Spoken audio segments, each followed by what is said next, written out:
My boss said it like it was a joke. You just want to do whatever the fuck you want. You don't want anybody breathing down your neck. Everybody in the room laughed. I probably did too. I can't even remember anymore. But deep down, this is what I remember. I kept thinking that he's probably right. I had spent 10 and a half years at Nokia, the telecommunications company. The company literally defined who I am, taught me everything about business. After 3 different countries, several different roles in different functions, I was pretty much done.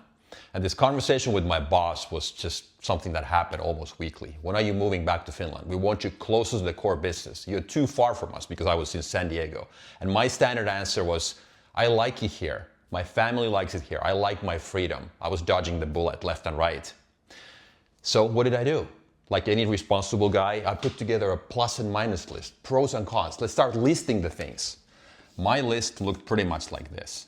So on the plus side, of course, there was money. Maybe some stock options. It would also good on my resume, and maybe opportunities going forward, maybe moving to China or some other country in the future, because I wanted to be a global citizen. Then on this side, definitely loss of freedom.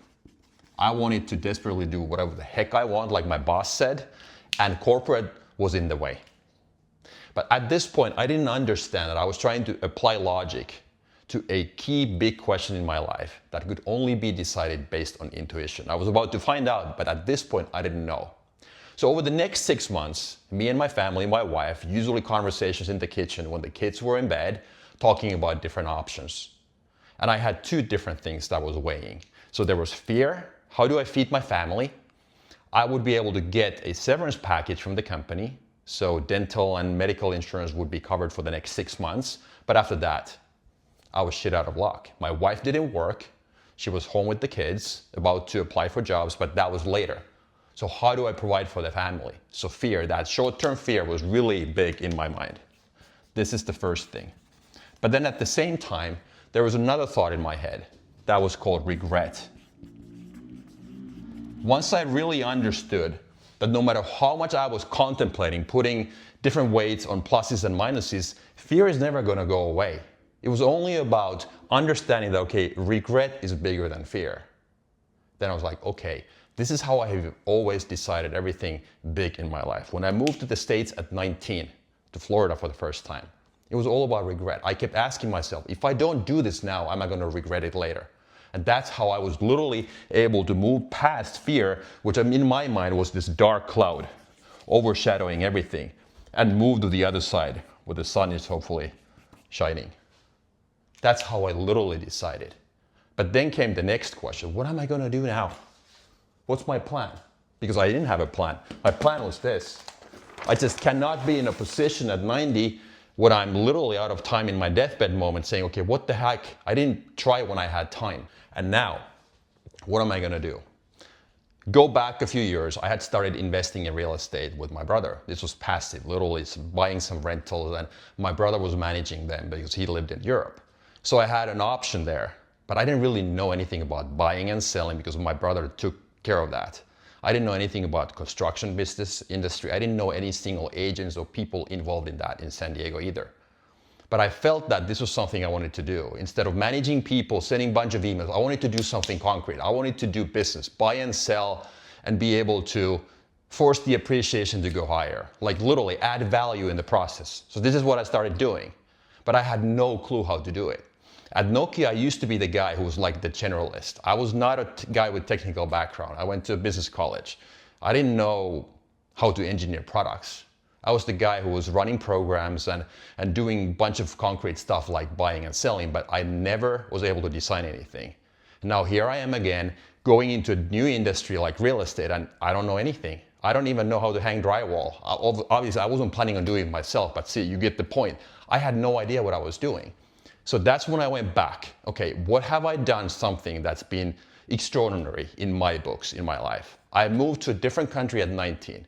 How was I able to do that? I just went, literally, okay, that's how I decided how I left corporate. How was I able to find a job in Florida at 19? I literally started behaving the way I am. I kept my word. I kept my promise. That's how people kept coming back to me saying, hey, if you come back next year, we have a job for you. Because we like you, you always keep your word. And that sounded ridiculous to me. I was like, what the fuck's going on? It's like, isn't everybody keeping their word nowadays? But apparently not. So when I started contacting people in the real estate industry in Southern California, this is literally what I said. I said, hey, this is who I am, this is what I do, this is what I don't do, but here's that one thing that I'm going to promise to you. I will always keep my word, no matter what happens. So I started working for free in the beginning. I told the real estate agents that, hey, if you need anything, if you need somebody to tour the property, take pictures for you, or put together rehab estimates, even though I didn't know what I was doing, I said, I can do it for free. So just give me a chance. Let me put my foot in the door, buy something, and you'll see that I will never back away from my promise. So I understood that I have to be the guy who understands what adds value to the real estate agents. Keep your word. This is literally how I built a business that I was able to scale up to 5 million in revenue. By literally doing that one thing. I made good promises left and right, and I never backed away from them. Then if I now analyze my whole life and everything I have done over my 6 resets, personal and business, it's always been the same. I've been very good at going past fear and understanding what is the true price tag, because I believe there is short-term pain and there's long-term regret. In my life, it's always been that. And being able to see what the true price tag is, and that's the long-term regret, that's how I literally, in the first place, left corporate, and then just identifying that one thing that's always been there ever since I was 19, but it's kind of hidden underneath the surface. Being able to find that, being able to rely on that, because it felt so ridiculously naive and simple that this cannot be a business model. Of course, along the way, I had to build capabilities to understand designs and cost structures and buying and selling and all of that stuff, but that came later. The first way for me to get started was just being able to keep my word at the end of the day. That's how I did it. If you're in your 40s starting over, if you don't know what to do, what's that one thing that changes everything, this is exactly what I specialize in. One conversation, one target in 30 days.